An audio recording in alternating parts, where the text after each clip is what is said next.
opinions expressed on any program are those of the producers and/or the persons appearing on the program and do not necessarily reflect the views and opinions of FRC Media, Bristol Community College, or the City of Fall River.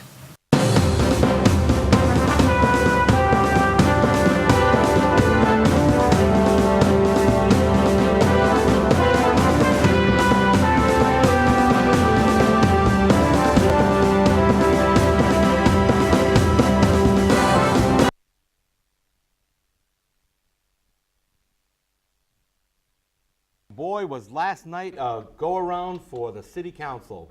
The first issue that I want to address is a gentleman was arrested last night at the City Council, and it's a sad state of affairs when control of the City Council has fallen apart and a person in the gallery gets arrested. He was asked to leave several times, and he kept demanding a cause. Give me the cause, give me the cause. And City Council President Joe Camara turned around and said, because I said so. And he goes, oh, you're a 5-year-old. Now, you know, both parties in this situation are just as guilty. But I think that it speaks volumes, and it was embarrassing not only to the City Council, but also to the people of Fall River.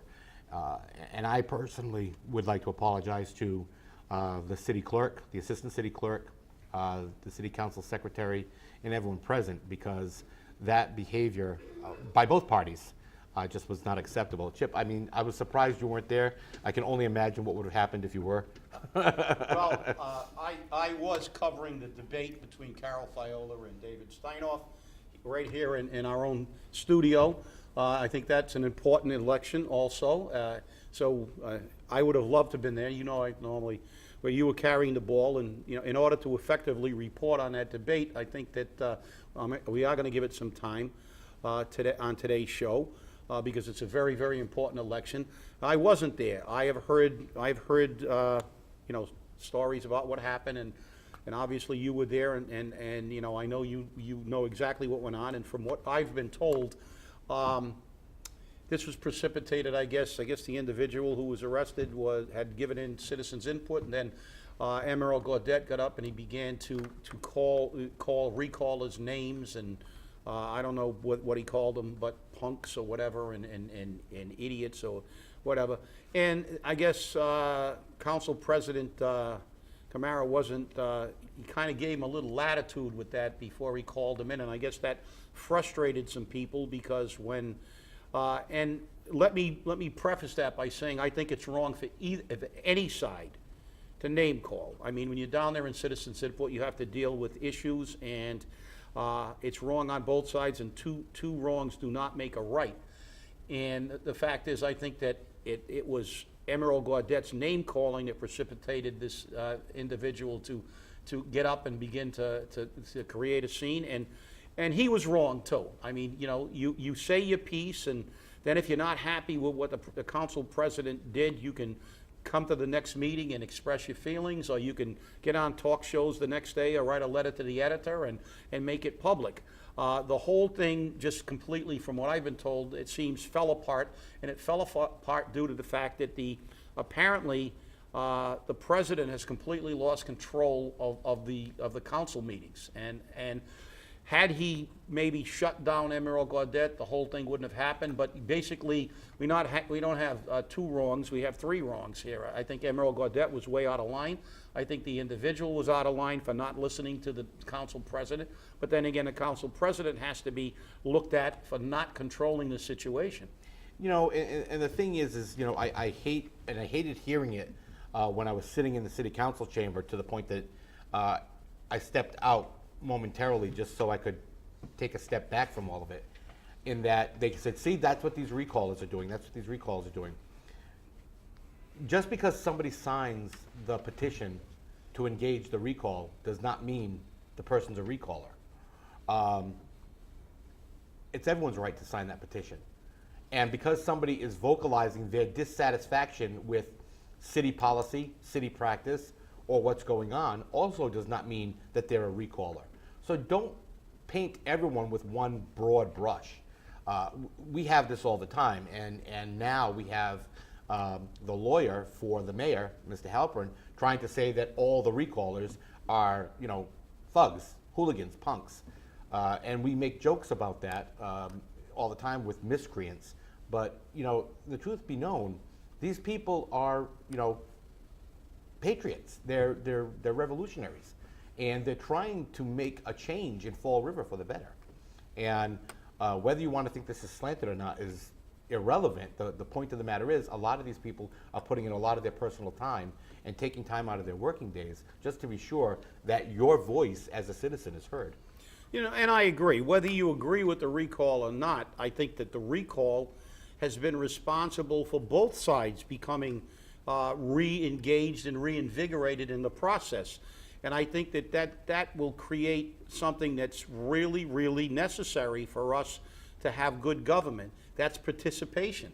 And I think that whether you're for or against a recall, people seem to have picked a side, and regardless of what side you picked, you're probably going to vote, and that's really a great thing. I just hope that this becomes a reality, that on not only in the November election, which I think should be our practice run for voting. Everybody should get out there and vote. There are some important elections there, but also on December 16th. And without the vote, without the people voting, we do not control government. And I think that this recall, whether you're for or against a recall, it's about basically, without kind of seeming overly dramatic, but it's about taxation without representation. It's about representation with taxation, or whatever you want to say. But the key is the only way, or lack of representation with taxation, but the reality is that the only way we're ever going to change anything, whether it's change the way the recallers want it, or change the way the people who want recallers want it, and changing in the city council, is to only elect the people who we feel are representing our best interests.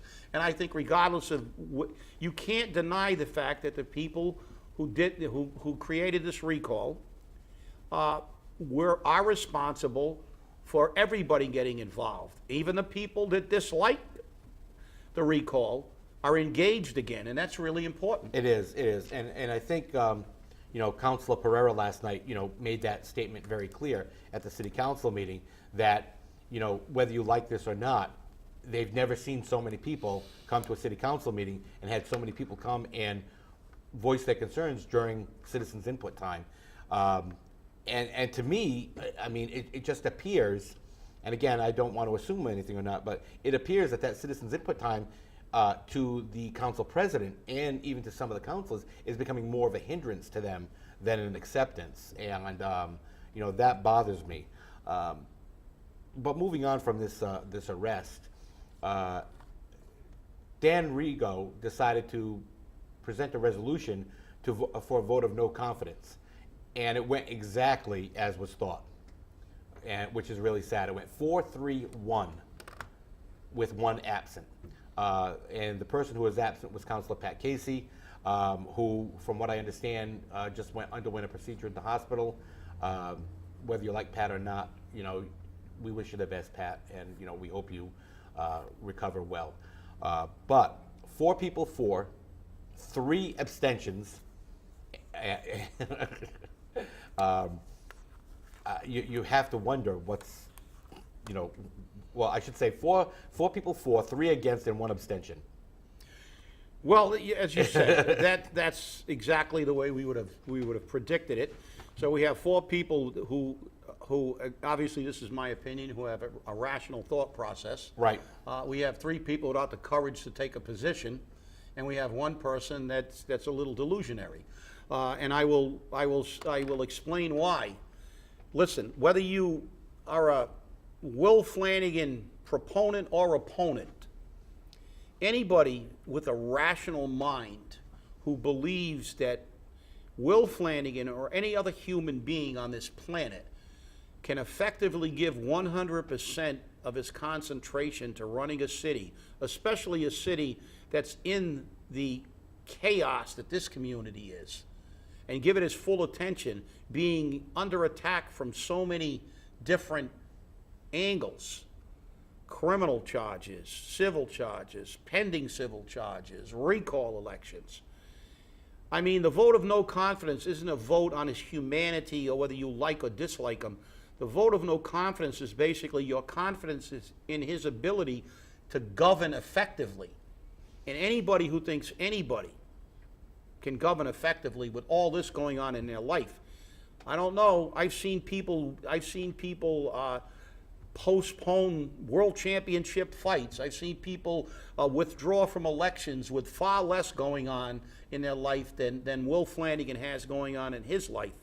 So I think that, you know, it's not a vote against Will Flanagan. It was a referendum on, do you believe that this man can effectively govern? Do you have confidence that he can give the city 100%? And contrary to what he says, I believe there was a straw poll done, and I think that 3 or 4 councilors said he should resign, period, and just get out of the way to let the city move forward. And I think 3 others said that he should resign temporarily.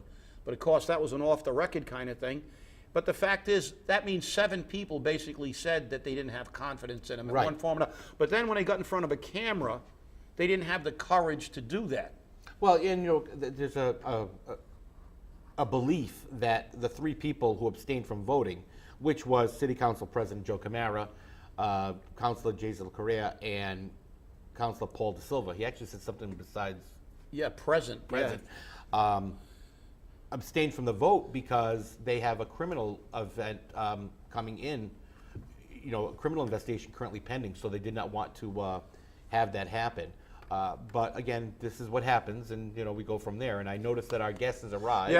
Yeah. Let me just wrap that up quickly. You know, that's one of the things that we really need to remember when we go out and vote in November, and we go out again on December 16th. Last night was an example of elected officials not having the courage to take a position. To abstain from a vote is not doing your job as an elected representative of the people. And individuals who are elected should have the courage to take a position. And with that, we're going to segue into a state election.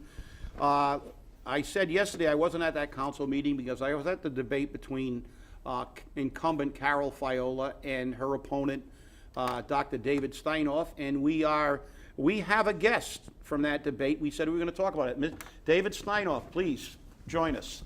Good to see you, my friend. Good to see you, David. Good to see you both. Thank you. Mic yourself. Do my best. Well, I'll begin the talk about it because I did attend the debate. It was a lively, to say the least, debate.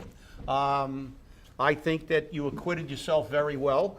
I think that there was a clear distinction between your positions on many things and Ms. Faiola, Mrs. Faiola, and I think that you know, it really, I encourage all our viewers to watch it. It will be replayed on this channel, and I encourage you all to watch the debate. And with that, we'll let Dave say a little bit to begin with. Sure. Pick up that debate wherever you possibly can. You can catch it on our website, votesteinhoff.com, Steinhoff for rep at Gmail.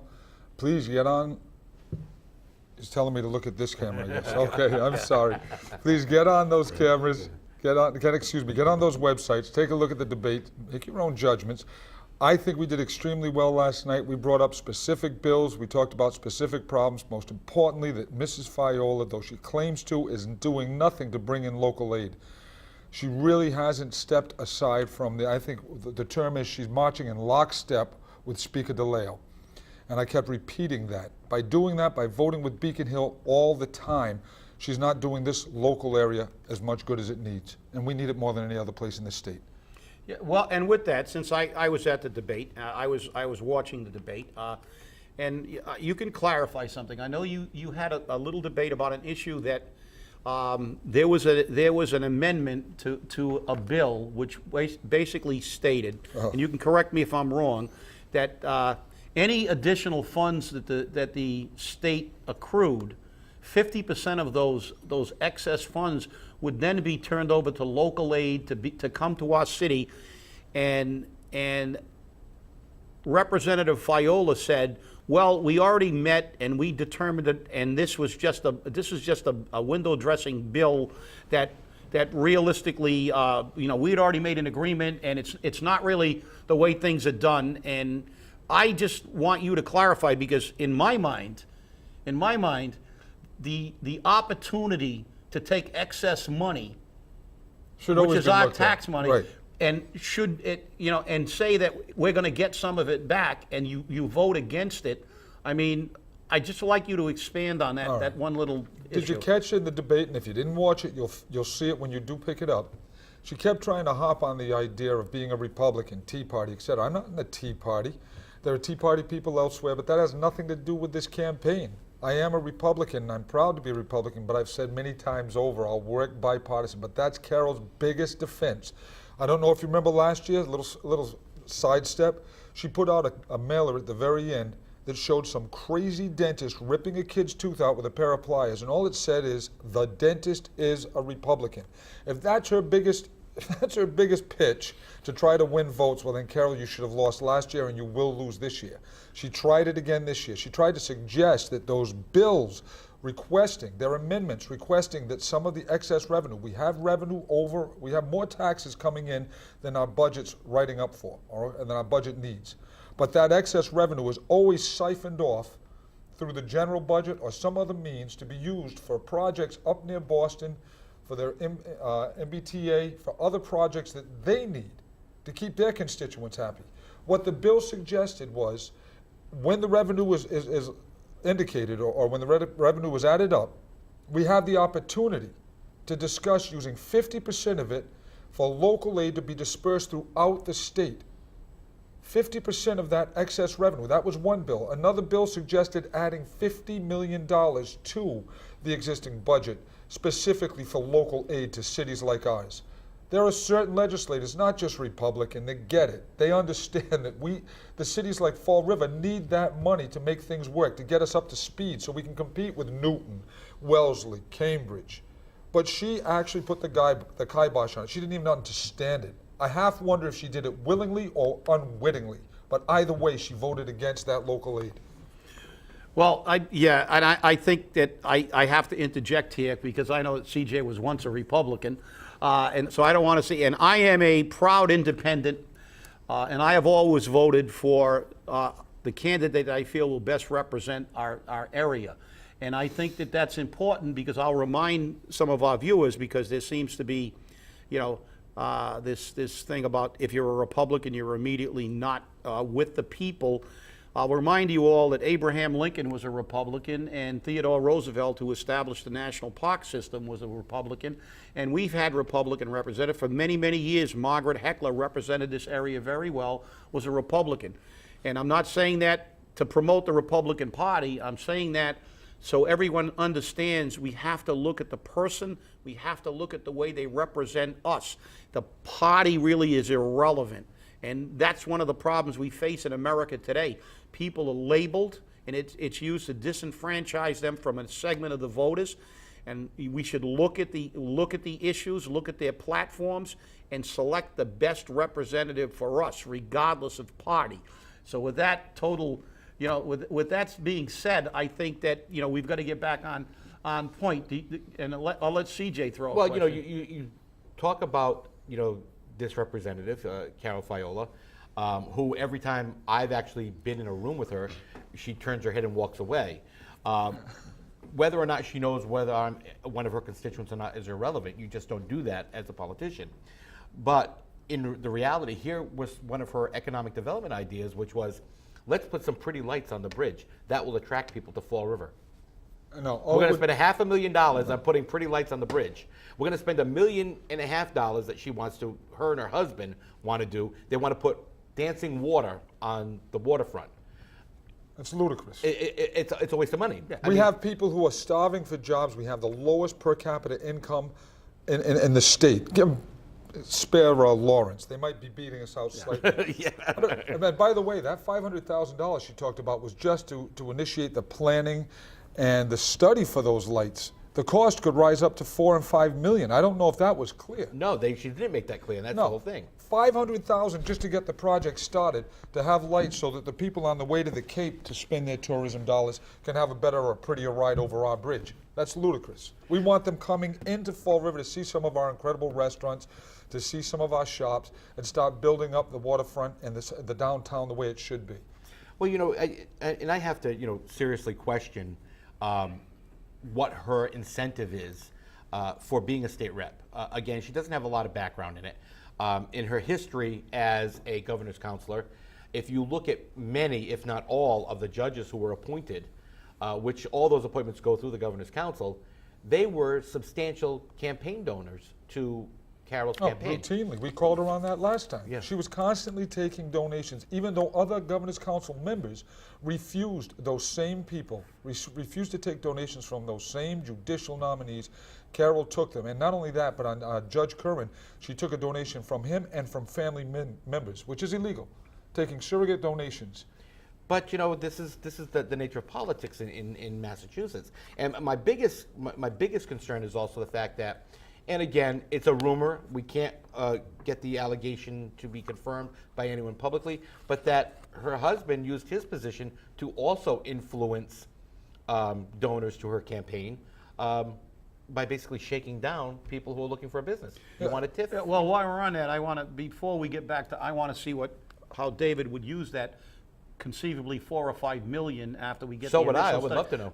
For the city of Fall River, but I want to do touch upon one fact that there was, I believe you did a study and you correlated the donations from FroEd between the Mayor Flanagan and Carol Faiola, and there seemed to be a link. Oh, they're almost mirror images. Mayor Flanagan received enormous donations from those same members of FroEd, board members. Carol received them. And actually, because we were able to do it through 2012 and 2013 on OCPF, Carol starting her campaign and donation acquirements late in 2012, the mayor had all of 2012. What actually happened is Carol nearly outpaced him. He received something over 11,000 in that time span. She received over 9,000, but on a much shorter time span. So she was getting heavier donations from those same members. And what does that mean? Do people do it because they've known her for 20 years, or are they doing it because they want to assure that pay to play? They have a state representative that will help them get through some issue at some time that'll help their business. That's not the way the system works, or should work. It's happening all the time. Just what we were talking about with the judicial nominees. When she said, that just means they have confidence in me. And I said it last year during the debate. Well, they were confident that you would vote for them when it came time to nominate them as a judge. That's what they were confident in, and that's wrong. And so now let's get back to the real meat of this. Now, when you get to Boston, okay? Yes, sir. What is going to be the distinct difference? As I said, Carol said, I'm going to spend $500,000 studying light bulbs, and then I'm going to spend another $4 or $5 million to put in these light bulbs, and who knows how long that will take, since it took about 10 years to paint the Braga Bridge, so God knows how long. But how could you use $4.5 to $5 million to the city in what you feel is a more appropriate way? No, first of all, let's re-educate our workforce. We have an enormous number of workers who want to work, people that want to go back. They may have a transportation issue. They may not just be trained well enough to take some of the jobs that are available. So let's offer some more programs like that. The Chamber of Commerce is doing a partnership program with BCC, with UMass Dartmouth, to try to help people move toward higher education and incentivize and increase learning, maybe going into a different vocation.